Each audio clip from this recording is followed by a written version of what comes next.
Como vocês puderam ver, as imagens revezam a ideia de processos que, quando acontecem, consomem calor e, muitas das vezes, outros produzem calor.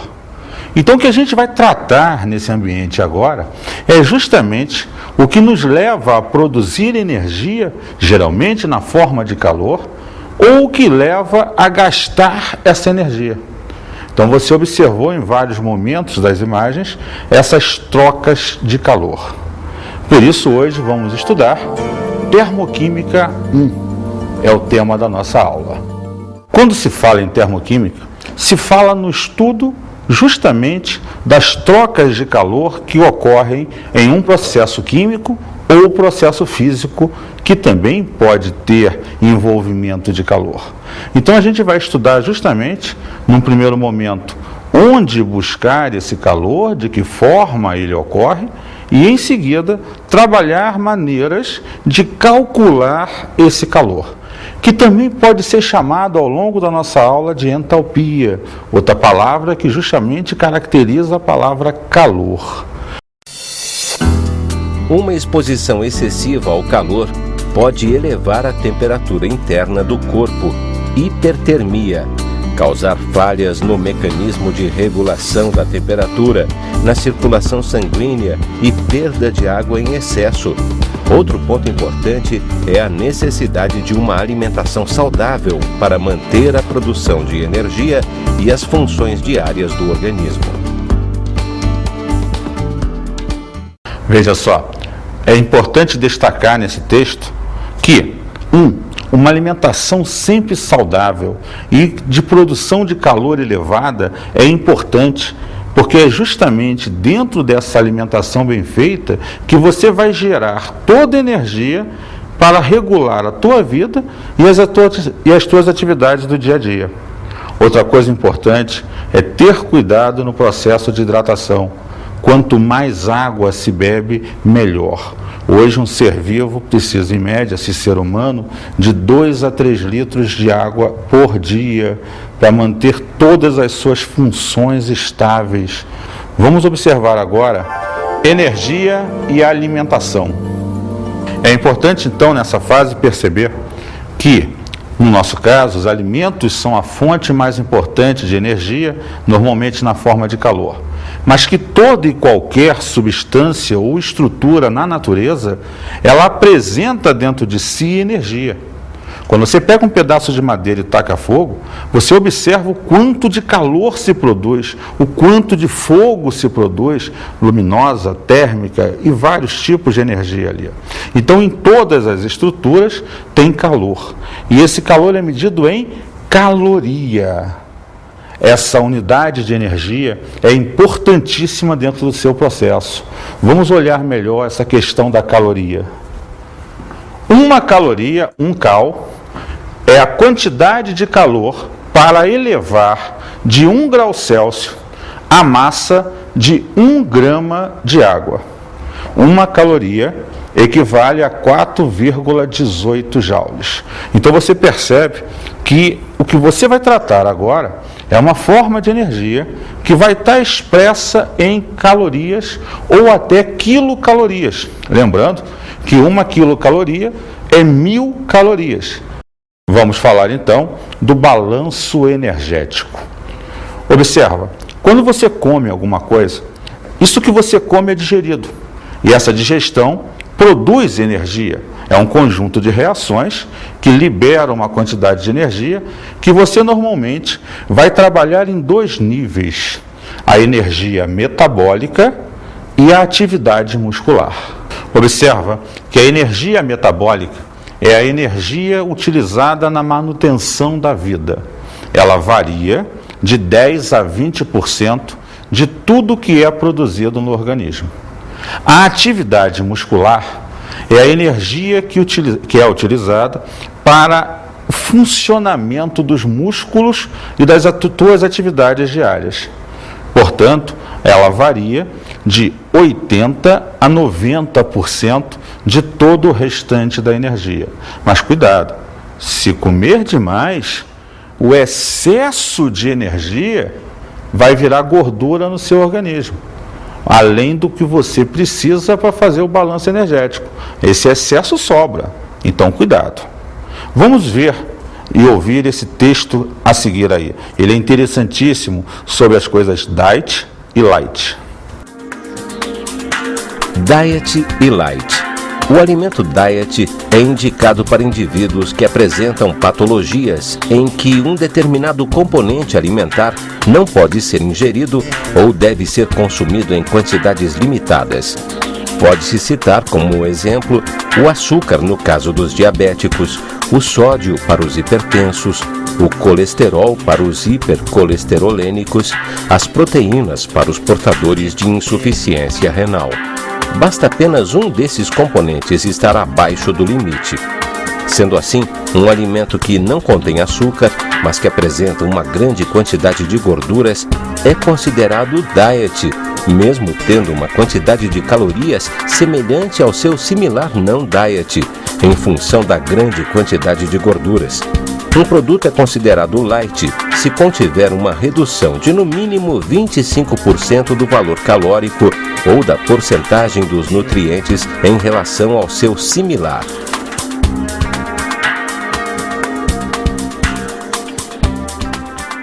Então veja como é importante você entender a diferença do diet e do light.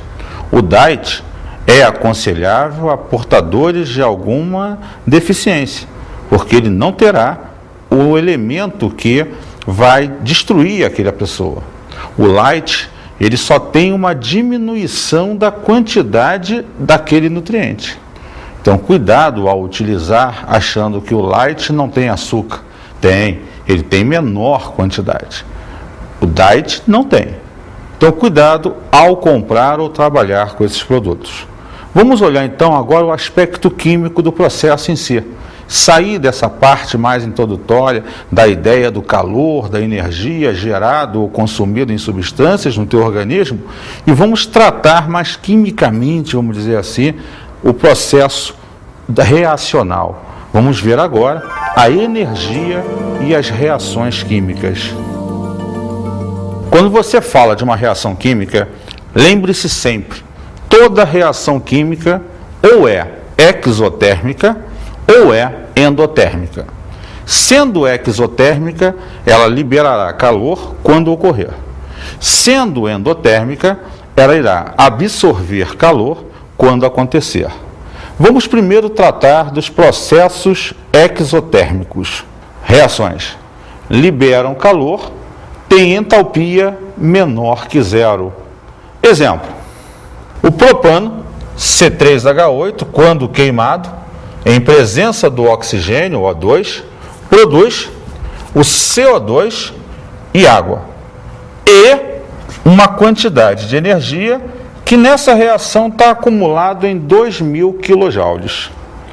Quando a água, no estado líquido, é resfriada ao estado sólido, ela tem uma entalpia de 7,3 kJ. O sinal negativo, lembre-se, caracteriza sempre a liberação de calor. Lembre-se que o que caracteriza a exotermia é justamente a liberação de calor, que é dada normalmente pelo sinal negativo na entalpia ou a energia somada ao segundo membro, que você percebeu no exemplo citado. Vamos agora ao outro processo. Processos endotérmicos. Reações. Absorvem calor. Entalpia maior que zero. Exemplo. A hematita, o Fe2O3, mais carbono, na forma de carvão normalmente, absorve 495 kJ. e produz o ferro como a gente utiliza normalmente, puro e metálico, mais CO, monóxido de carbono, que é liberado para a atmosfera. Então, nesse processo, essa energia somada ao primeiro membro é sempre absorvida. Água líquida foi aquecida a H2O na forma de vapor. Para que a água possa ferver, possa ser aquecida, você tem que absorver 44 kJ. Observa, quando você agora olha os processos endotérmicos, necessariamente perceba que a entalpia ao lado da reação é positiva e que a energia, quando somada à reação, vem sempre no primeiro membro da mesma. Isso dá para você diferenciar a questão exotérmica e endotérmica. Na reação, essas são as duas formas que normalmente essa energia vem descrita para a gente. Legal? Vamos lá. Entalpia é a mesma coisa que calor. Essa entalpia é medir a quantidade de calor que vai ser liberada ou absorvida no processo químico. Vamos ver a sua relação matemática. ΔH é igual a entalpia final menos a entalpia inicial. Ou ΔH é a entalpia dos produtos menos a entalpia do reagente. Repara que a entalpia da reação é sempre uma variação de calor. Por isso é sempre a energia final menos a energia inicial. Produto menos reagente. Essa é a ideia do funcionamento aqui. Vamos olhar isso graficamente. Vamos ver os gráficos de um processo. Reação exotérmica. Entalpia menor que zero. Uma reação onde A produz B mais calor, significa que você produziu calor porque a entalpia do reagente é maior que a entalpia do produto. Sendo assim, quando se calcula o ΔH, entalpia do produto menos entalpia do reagente, ela será menor que zero, porque o produto tem quantidade de energia menor que o reagente. Então, se você diminui um número menor de um maior, esse resultado será sempre negativo. Por isso, a entalpia negativa caracteriza o processo exotérmico. Então, em uma reação onde A produz B, se a entalpia é menor que zero, vamos ver o gráfico. Observa que todo gráfico termoquímico, ele avalia a entalpia ou energia da reação em função do caminho da reação, do funcionamento, reagente, formação de produto. Então você está vendo o processo ao longo da reação, no caminho da reação. Vamos lá, reação endotérmica. ΔH maior que zero. Exemplo, você vai ter uma substância A e agora repara, o calor está no reagente, porque ele vai ser absorvido ao longo do processo, produzindo B. Nesse caso, a entalpia do produto é maior que a entalpia do reagente. Você produziu uma substância que tem mais energia do que a que tinha antes. Olha só, a entalpia, então, se é a energia do produto menos a energia do reagente, vai dar um resultado positivo. ΔH maior que zero. Por isso, nesse caso, você caracteriza a absorção, porque o produto formado tem mais energia do que o reagente de antes. Então, um número maior menos um número menor vai dar um resultado positivo. Vamos ver então, se A produz B e a entalpia é maior que zero, então, observe graficamente, a substância A está mais abaixo de que a substância B. Então, A tem menos energia e produziu B, que tem muito mais energia. A variação de entalpia em amarelo vai ser, então, positiva, Porque o produto final, ao longo da reação, ao longo do caminho da reação, tem mais energia que a substância A, que lá no início foi apresentada para a gente. Então, graficamente, a gente tem que observar que se o gráfico caracteriza uma reação exotérmica, B está sempre abaixo de A. Se o gráfico caracteriza uma reação endotérmica, A está sempre abaixo de B. Então, o B está acima na endo, o B está abaixo na exo. Legal? A entalpia padrão é necessariamente a quantidade de energia gerada por uma substância altamente estável na natureza. Hoje é considerado entalpia padrão principalmente a das substâncias simples, que a 1 atmosfera e 25 graus Celsius se igualam a zero. Ou seja, a natureza não gasta energia, nem libera energia na produção dessa substância. Então, essa seria uma entalpia padrão para as substâncias. Olha o exemplo. Estado padrão de uma substância. Entalpia padrão ou H0. Forma mais estável desta substância. Exemplo, gás hidrogênio, H2, entalpia padrão igual a zero. Gás oxigênio, O2, entalpia padrão igual a zero. Só para você perceber, então, toda vez que uma substância simples estiver no seu estado mais estável, a sua entalpia padrão é igual a zero. Vamos falar agora das equações termoquímicas. Quando você trata de uma equação termoquímica, é a forma que a química tem de registrar graficamente todo o processo que ocorreu naquele sistema. Você coloca os reagentes, a seta, os produtos, a variação de entalpia no final e determina, por exemplo, os estados físicos que cada substância estava quando envolvida no processo. Então, representar uma equação termoquímica é representar todo o processo detalhadamente. Vamos ver esse exemplo. Carbono, na forma de grafite, com o oxigênio, produz o CO2, tendo um ΔH igual a menos 394 kJ. Repara, carbono, grafite, oxigênio, gasoso, CO2, gasoso a 25 graus Celsius e 1 atmosfera. Observa, para ela ser mais completa, a equação termoquímica ainda tem ao seu redor a temperatura e a pressão na qual aconteceu. Isso é importantíssimo porque, dependendo da variação da temperatura ou da pressão ao qual o sistema sofra, as quantidades de energia vão variar. Vamos observar esse texto a seguir. A entalpia de um elemento ou substância varia de acordo com o estado físico, pressão, temperatura e a variedade alotrópica do mesmo.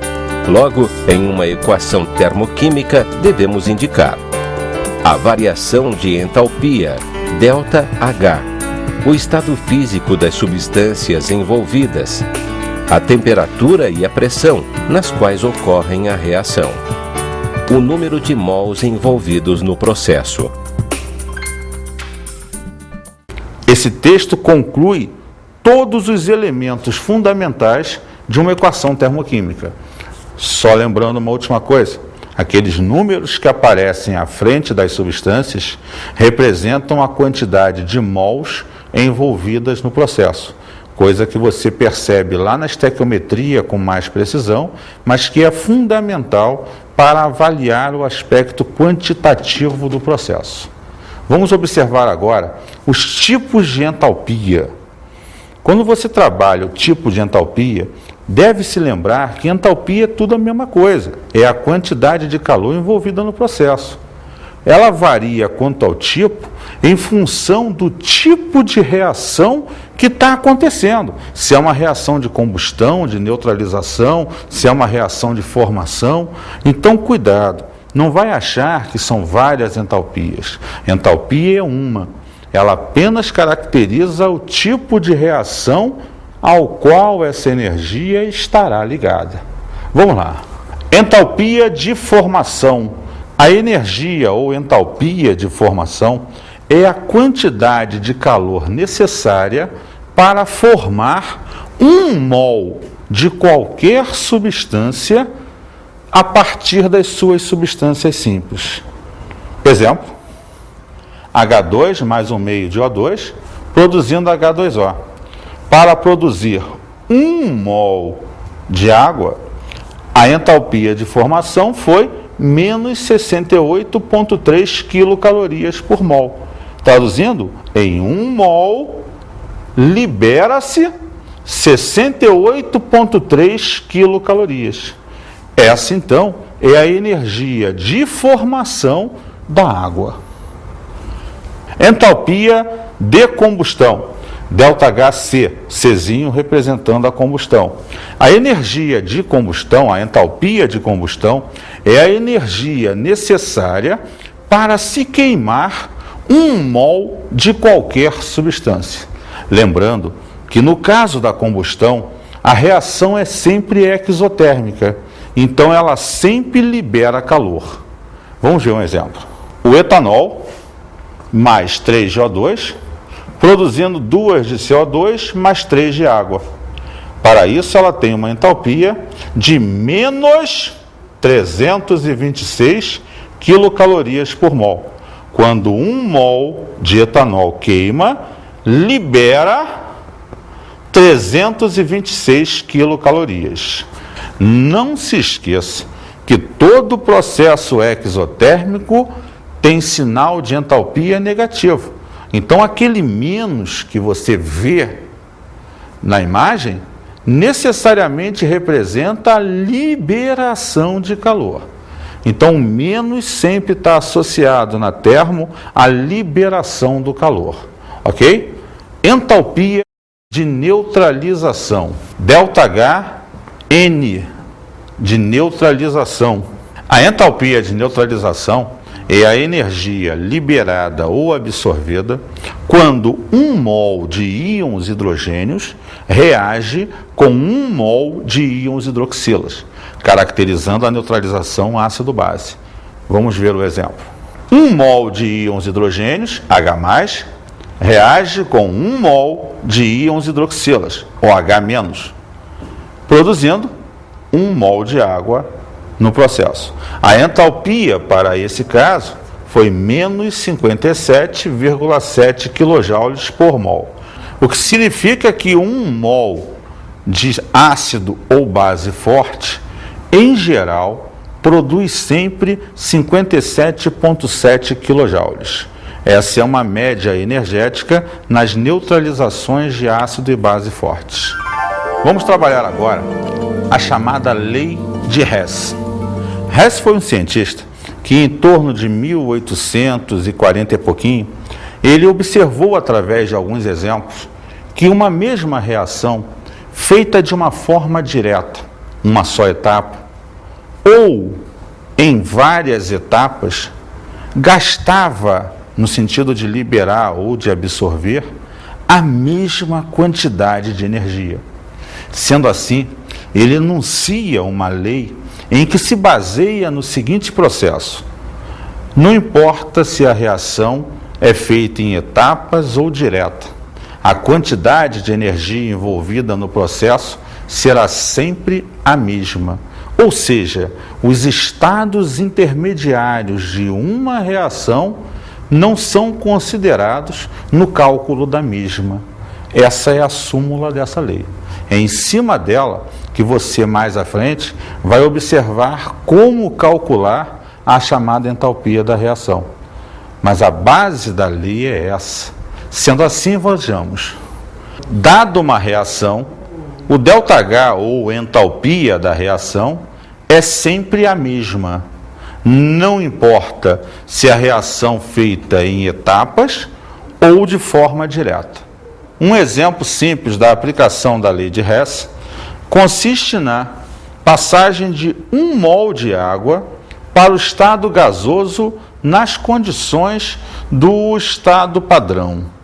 Isso pode ser feito em uma única etapa. Vejamos, água líquida indo à água no estado gasoso, e o ΔH dessa reação direta é mais 44 kJ. Letra A. A decomposição de 1 mol de água virando H2 mais O2 gasoso, absorve 286 kJ, etapa 1. B. Formação de 1 mol de água gasoso. Pega o H2 mais o O2 e transforma em água gasosa. Para isso, você libera 242 kJ. Sendo assim, repara, a água líquida foi levada a H2 mais O2. Uma etapa onde você decompôs a água em hidrogênio e oxigênio.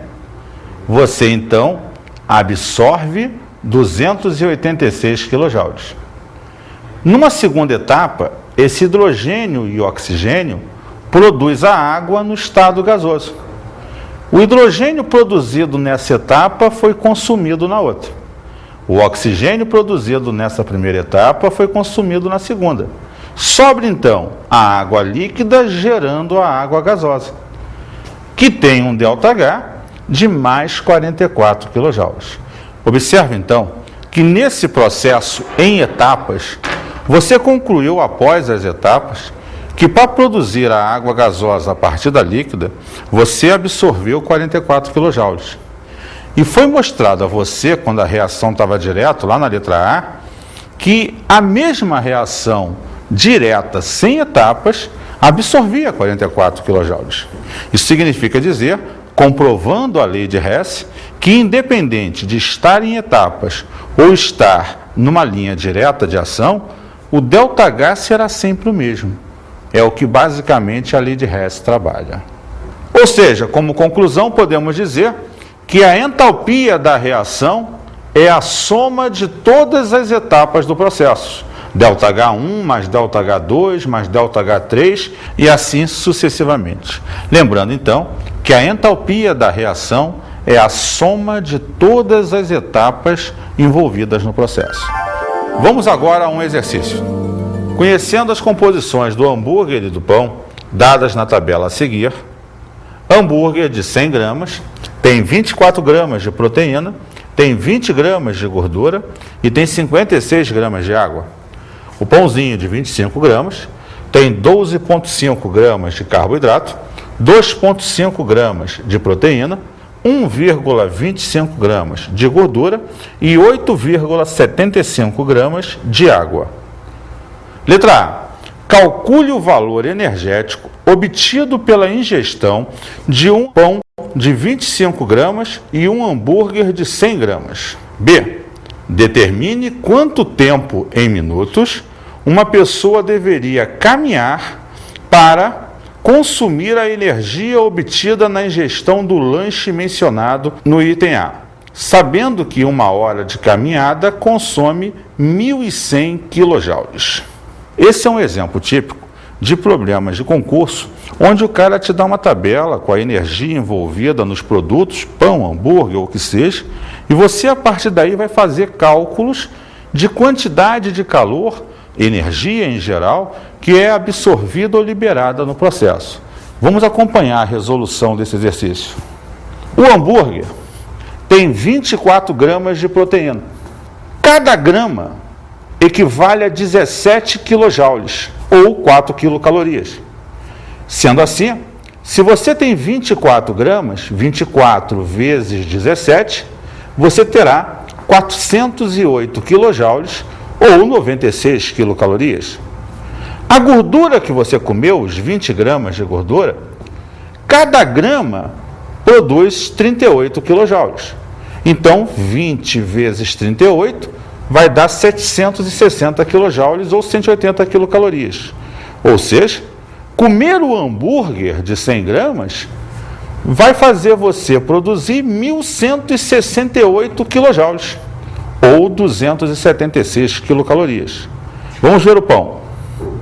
No caso do pão, os 12,5 gramas de carboidrato produzem 17 kJ por grama, total 212 kJ. Os 2,5 gramas de proteína, a 17 kJ por grama, vai produzir 42,5 kJ. O 1,25 de gordura, levando que cada grama tem 38 kJ, vai te levar à produção de 47,5 kJ. Total no pãozinho, 302 kJ. Sendo assim, o valor energético total do pão mais o hambúrguer é 1.470 kJ, ou 351,7 quilocalorias. Essa então é a resposta do item 1, ou A da questão. Vamos então entrar no item B. O item B, só lembrando, queria calcular o tempo que você tem que caminhar para consumir a energia do item A. Vejamos então. 1 hora 60 minutos. Equivale a você 1.100 kJ consumidos. Então, se você comeu 1.470 kJ, isso será X minutos. Uma regra de 3 direta que determina para você a proporção em minutos para consumir aquela energia. X igual 1.470 kJ vezes 60 minutos dividido por 1.100 kJ. Resposta, 80 minutos. Quer dizer, você teria que caminhar 1h20 para consumir o hambúrguer que você ingeriu. A energia gerada por esse hambúrguer. Vai ter que andar muito se comer 2 então, hein?